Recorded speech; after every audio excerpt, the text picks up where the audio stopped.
Thank you, Colleen. Secretary Madeleine Albright has blazed a trail for women in government. There are so many ways to describe her: refugee, student, mother, advisor, ambassador, Secretary of State. And from there, author, professor, and recipient of the Presidential Medal of Freedom. Secretary Albright has had a front row to statecraft. She was born in Prague, the daughter of a diplomat, and fled fascism twice. First during the Nazi takeover and then the communist takeover. Among her many achievements, she was the first female Secretary of State. She is here to talk to us about the pivotal role we all play as women and as citizens. Madam Secretary, thank you for joining us today. Great to be with you, Jessica. Thank you. So under normal circumstances, we would have a very upbeat conversation about the joys of participation and citizenship. But let's be honest, we are living in fraught times. If you look at the numbers, only 61% of Americans voted in the last presidential election, 46% if you look at voters ages 18 to 29. For young people who are looking at civic life for the first time right now, in a culture where people say, LOL, nothing matters, nothing makes a difference, why is it vital to participate? Well, I think there's nothing more important than participation in a democracy, but nothing more important today, frankly, than that participation and voting. Voting is the way that people express themselves in a democracy. And when it's taken away from you, that is the thing that people miss the most. And I have to tell you, I have 6 grandchildren who, as of 10 days ago, all of them are going to be able to vote. My youngest granddaughter turned 18. They are very excited about voting. They see everything is very important. And I do think that people need to understand that voting is a privilege and a responsibility. And so I hope that people recognize the importance always, but especially at a time which I think is quite fraught in terms of questions about where our country is headed, and that is our way of expressing our views. I want to come back to where our country is headed, but I want to talk more specifically about women for a moment. It has been noted that countries that have female leaders have handled the COVID outbreaks more successfully in their countries. I'm wondering if you think that's a coincidence, and if not, what is it about female leadership that drives a different outcome? I don't think it's a coincidence. And I've been asked that question now fairly frequently, and I really do think that it makes a difference. The countries, for instance, are Taiwan, New Zealand, Germany, Finland. And so I do think, and some others, Denmark, and I think that it's very important. And I've thought about it, frankly.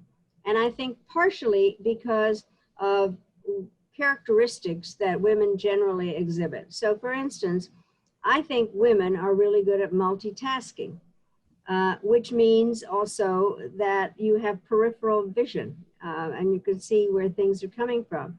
This is a generalization that men actually are better at thinking about one subject deeply, but women are better at the multitasking and seeing generally what is the larger picture. The second, I think, is that women are caregivers. There's no question. Worrying about people is something that is in women's nature. And then also, I think that you do not see women with children trying to pit one group of children against another. You want your children to get along, to have some unity. Whereas, in fact, some of the issues that are out there now in kind of looking at authoritarian governments, what they're doing is deciding the leader allies himself with one group at the expense of another. And by the way, the authoritarian leaders we see are all men. And so I do think one needs to look at some of the characteristics of the genders. I wonder if you'd tease that out. Is there a reason you think men are more inclined to authoritarian style leadership? Well, I think that there is this kind of sense that, and some of it goes to the opposite of the things that I said about women. I think there is kind of a sense of power by exacerbating the divisions that are in all societies. Whereas I do think women want people to get along more.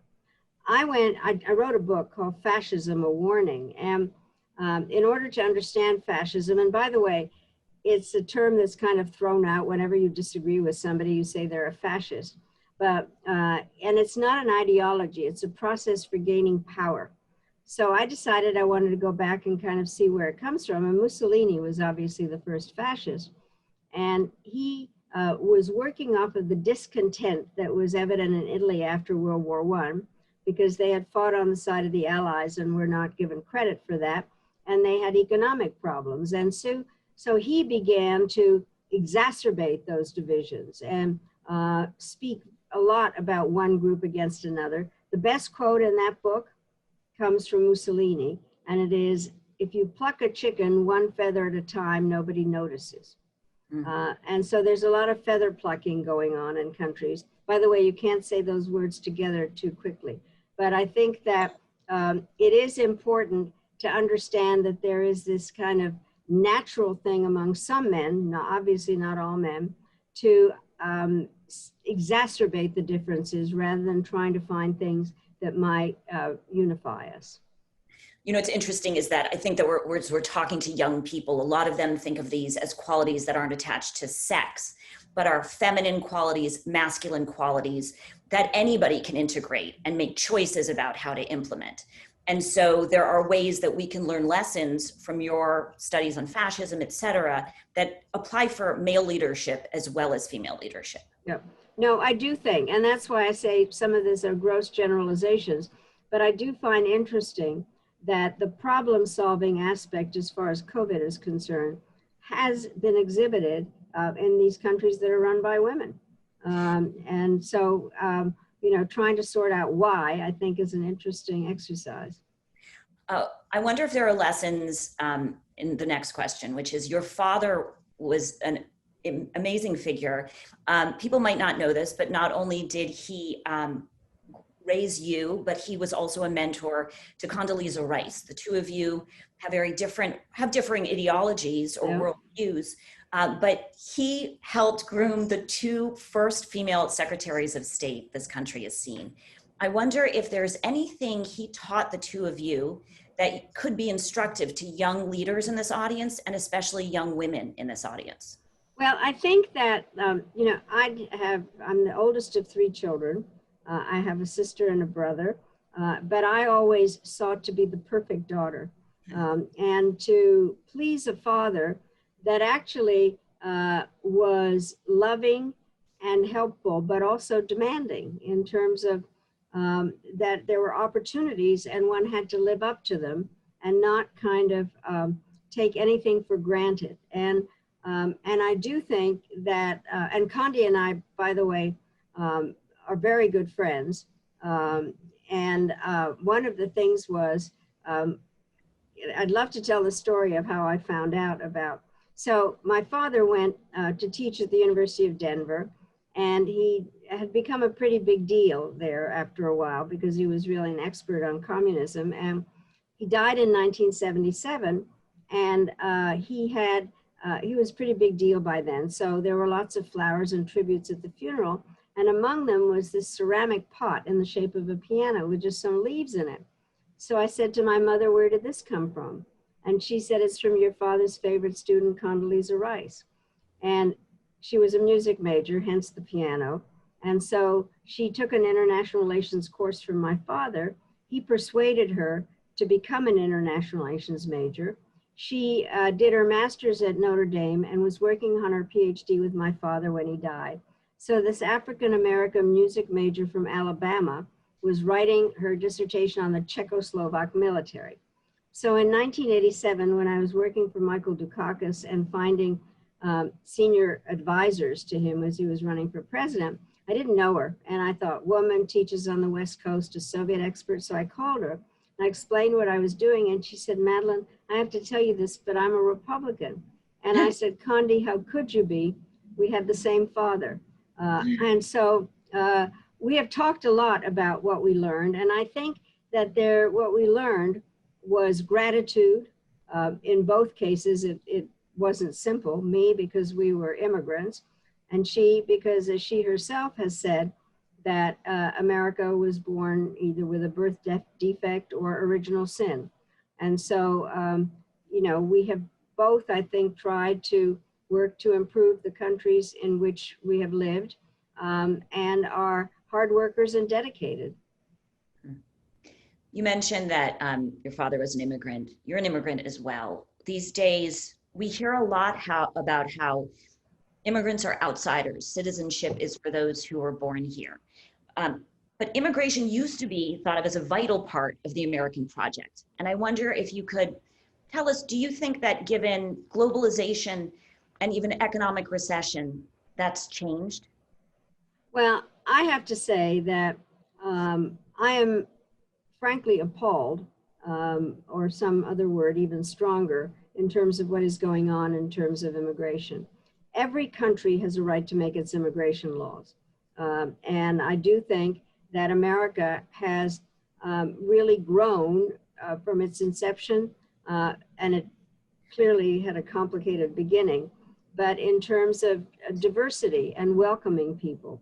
And so I think that one has to, I believe in this day and age, all societies benefit by having diverse populations, because various people can contribute in different ways. And so I am stunned. And I think that our current immigration policy is outrageous in every single way, in terms of, and I've been saying that the Statue of Liberty is weeping.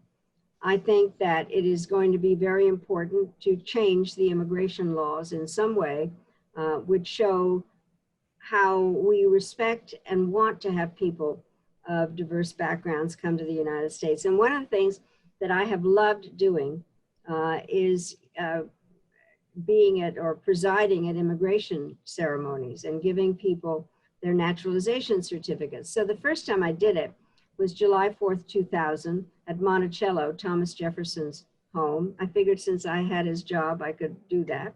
And I gave this man his immigration certificate, his naturalization certificate, and I heard him say as he walked away, "Can you believe it? I'm a refugee and I just got my naturalization certificate from the Secretary of State." And so I went up to him and I said, "Can you believe that a refugee is Secretary of State?" And I think that all of us that come to this country are grateful and want to participate, and really the diversity and the variety is what has made our country strong. And the kind of discriminatory and accusatory statements that are being made are un-American. I want to talk about our current environment and avoid getting partisan, but still address the reality. We're hearing national leaders warn that democracy is in danger. On one side, they're warning that we're looking at socialism. On another, a slide into fascism. Your family has experienced versions of both. I wonder how you'd assess these threats and if you think either of them is real. Well, I do think that there are divisions in this country. And one of the really hard parts for me, frankly, is, Jessica, that when we came to this country in 1948, 49, I grew up in the 50s. And I remember my father always saying, what was incredible about the United States was it was such a middle-class country. And he spoke about Europeans in terms of kind of the snobby intelligentsia and not really having relationships with working class people. And he would come home having taught, and he said, "I can't believe my student just pumped gas for me." That's when somebody actually used to do that, or was waiting on tables, and very surprised at that was the kind of thing. I am stunned by the divisions in this country, even before COVID, and the poverty levels and the discrimination, because that is something that has evolved over several decades now. And I think that it was not noticed or something before, or sublimated or whatever. But I do think that that is something that has created opportunities for those that have undemocratic leanings to kind of exacerbate those divisions. And I remember also what my father said two things that do go together is that he was afraid that Americans took democracy for granted, and that democracy was fragile, but also how resilient American people are. And so I think that it's important for us to assess what has created the divisions, and now added to it what is clearly systemic racism, in order to try to figure out how to make sure we don't lose the democracy. Because I happen to believe, and I believe this very strongly, that people all want to live in a democratic state, to be able to make decisions about their own lives. And I never liked it when I was secretary and somebody said, well, Asians don't want democracy. And I said, excuse me, that's ridiculous. And on purpose, I named an Asian American as my assistant secretary for democracy. And so I think that people want to be able to make decisions about their lives, where they live, where they send their children to school, which then develops into something larger, that they want to be able to make decisions about how their governments work. But democracy is hard. There is no question about that. You do have to know what you want and how you express it. Because part of what we're talking about today is participation, I just want to put a point on something you said a moment ago, which is democracy can be lost. It can. I mean, it is because it doesn't happen on its own. Democracy is not a spectator sport, if I may say so. You have to participate in it. And that does mean not just voting, which is kind of obviously a key part, but understanding what are the various things that are going on that either need to be fixed or not be a part of what we're doing. But you have to participate in democracy. And it's not immediate. It's something that you have to work on. And the thing that's hard, I'm chairman of the board of an interesting organization called the National Democratic Institute, which promotes democracy abroad. You can't impose democracy. That's an oxymoron. But I was in Egypt, for instance, at a certain point. I'm a member of parliament I was talking to, and I said, democracy requires compromise and coalition building. And he said, you mean like you guys?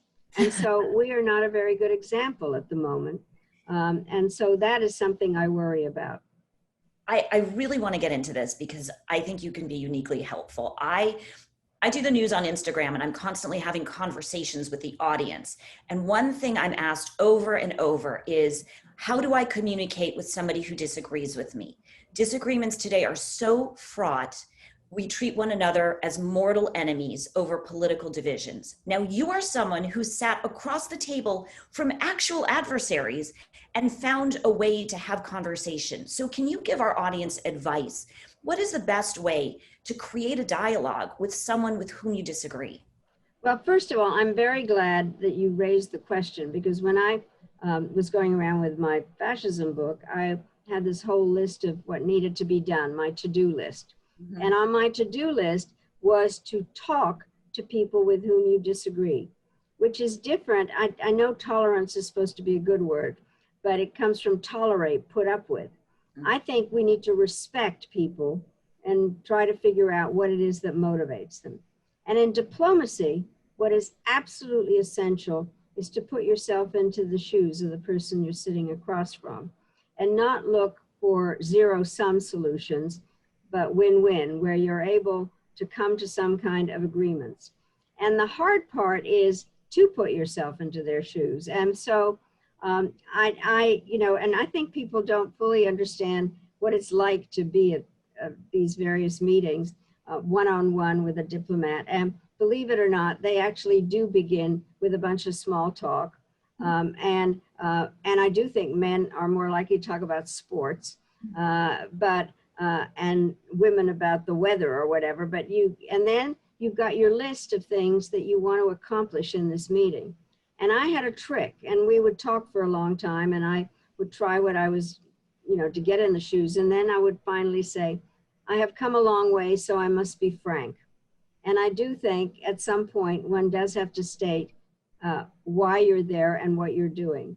One of the things I have to tell you, as an American, what is really difficult, it's almost automatic, actually, when we used to shake hands, is when you shake hands to smile. I mean, it's like some automatic gesture. And so I was meeting with Milosevic, the Serb, that was doing all those horrible ethnic cleansing things. And I had made up my mind that under no circumstances would I smile. And so there are these pictures of me with my meetings with him, and I'm just looking so grim. But I do think that there is a way, often by putting yourself into the other shoes and trying to have some respect for where they're coming from, and be a problem solver and not decide right off that this is hopeless. And it may end up being very difficult, but at least I think it's worth trying to figure out what the other person needs in order to agree on something. Start with empathy.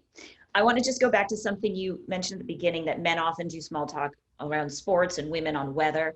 So what's your strategy as a woman? What would you advise? Do you learn a little bit about sports so you can have that conversation, or move them to your familiar ground? I have to tell you, I have tried to do sports analogies and I get the wrong names or something. You're wearing a soccer ball.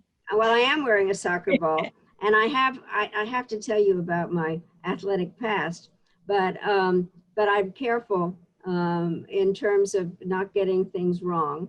And so I do like sports, and I have very athletic daughters, and so and grandchildren. So I'm doing my best. I do have to say there are many women who are fluent in sports these days, and sportsmanship teaches us good values for citizenship. I want to end on a positive note, something very constructive. You have said in the past that you endorse interrupting. You believe that it is important for especially women, but all people, to get comfortable interrupting. Can you explain to us what the theory is behind that and other strategies for being heard? I'll say one thing: when I've interrupted, I've sometimes been looked at as though I'm misbehaving, especially when I was younger. So is it important for women to risk misbehaving for their voice to be heard? Well, let me explain where it came from. And everything that I have to say in terms of behavior comes from my own experience in some form or another. So for a long time, I was the only woman in the room, whether it was when I worked on Capitol Hill or in the Carter administration or the Clinton administration. And I would think that I wanted to say something. And then I'd think, well, it's going to sound stupid, so I won't say it. So then some man says it, and everybody thinks it's brilliant. And you're really mad at yourself for not having said something. I also experienced the following thing: is when I raised my hand, I would often not be called on. And by the time they got to me, the point was not germane. So I made up this behavior, and I thought to myself that I would engage in what I called active listening, with the idea that I would interrupt no matter what. And in order to do that, you have to know what you're talking about and feel, have a strong voice and be confident. And so I started interrupting, and I didn't always. Women have a tendency to apologize in the first sentence. I'm so sorry, but, or, and not to do that. And so when I started teaching, I made a rule in my classes, because they were co-ed classes, that nobody could raise their hands. Everybody had to interrupt. My classes were a bit of a zoo, but I think that it is something that is important. And the truth is that if you have not been asked to speak, then it's not rude for you to interrupt. Otherwise, why would you be in the meeting? And so I don't think we should be afraid of being rude. The thing that I think women make a mistake about is we can't always be angry. And so in a very calm way, it's important to interrupt. And I think that it is essential to get certain views across, and you can't kind of be put down. But one of the issues, and I do think the following thing, is that I think women are very hard on each other. We're very judgmental about each other. And then also there is this kind of proclivity to many of us don't have self-confidence, but to project one's own lack of self-confidence on somebody else. And so I think that in many ways, and the most famous thing I ever said was that there's a special place in hell for women who don't help each other. And I believe that we need to be more supportive of each other, and not ever get involved in what's known as the queen bee syndrome. If there's only one woman here, then I'm going to be it and not you. And really see that that sisterhood is something that is very important. Can you give a final word to this audience of young people who are, figuring out their role in life?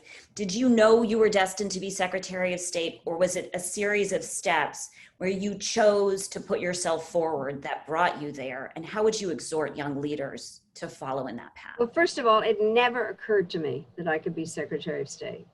I loved foreign policy.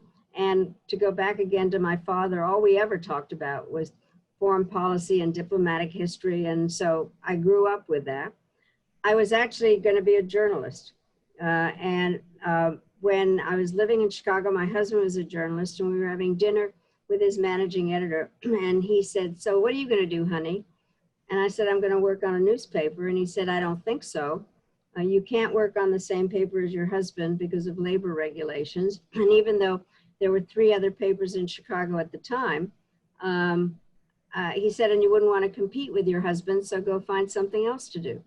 But my main thing in life is that I have been curious. I love to kind of try new things. I didn't have a life's plan, I have to tell you, after the journalism thing fell apart. But I did work hard, and I really, and the way it came up was that I had done some political work, and I had worked on Capitol Hill for Ed Muskie, and Zbigniew Brzezinski was my professor at Columbia. And then he asked me to come and work in the Carter White House. And anyway, one thing led to another. But this is what happened. I was ambassador at the UN, which was also a cabinet level position. And the Secretary of State at the time, Warren Christopher, made clear that he wasn't going to stay for a second term. And so all of a sudden it was the period of great mentioning. And my name was out there as somebody that could do it. And then somebody said, well, a woman couldn't be Secretary of State because Arab leaders would not deal with a woman.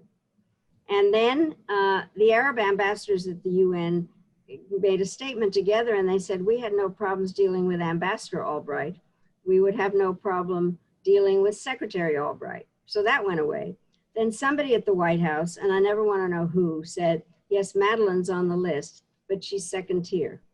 So I thought, well, this will never happen. And I really did not think it would happen. And I was surprised when it did. And so once I was, and I have to tell this story, is it was often that First Lady Hillary Clinton and President Clinton and I would travel abroad together. And we were in some foreign country, and I would introduce her, she would introduce him. And he actually said that during this period when they were trying to figure out who should be Secretary of State, that Hillary would come to him and say, why wouldn't you name Madeleine? She is most in tune with your views, expresses them better than anybody else, and besides, it would make your mother happy. So this is how it happened. And I'm very grateful to the Clintons for their support, and I loved being Secretary of State. And I do think that a lot of the aspects of sports and understanding kind of how to get along and what the rules are and sportsmanship and so many aspects of it, I think, do apply to diplomacy and working with people and thinking that good sportsmanship is something that is very important. And I do have these incredible daughters who are very much into sports. And so I think it is just a wonderful way to think about how to work with others. Madam Secretary, before you go, may I ask you one last question? Of course. Why do you think women don't support women? I think that part of it is the business about thinking that there's not enough. I don't know the answer, but I think some of it is that there's a sense that there's a limited number of positions for women, and that rather than seeing it as a team effort, it continues to be competition in some ways. But I do think more and more there really is an understanding that supporting each other is very important. But I think men don't either, frankly. I think what I find interesting is I think women, and everything I say is a generalization, frankly, but women are very good at friendships and not very good at networking. Mhm. Men are good at networking and not very good at friendships. And what you actually need are both things, because you don't have to be really good friends, you know, with everybody that you work with. But it is very important to understand that if there is a network in any, you know, in a business or anything, that it is, it's useful to have more women around. But what does happen, and I've seen it, is, you know, as I mentioned, this queen bee complex, you know, putting each other down rather than in these meetings, you know, men will say, well, as Joe said, and it would be great if I could say, as Jessica said, you know, if there's more than one woman. But at the moment, I think it comes from lack of confidence. The other part that is really hard, which is that there's plenty of room in the world for mediocre men. There is no room for mediocre women. And so it is hard. There's no question. Madam Secretary, thank you for your time today, for your words of wisdom, and for blazing the trail. Thank you, Jessica. It's been great fun.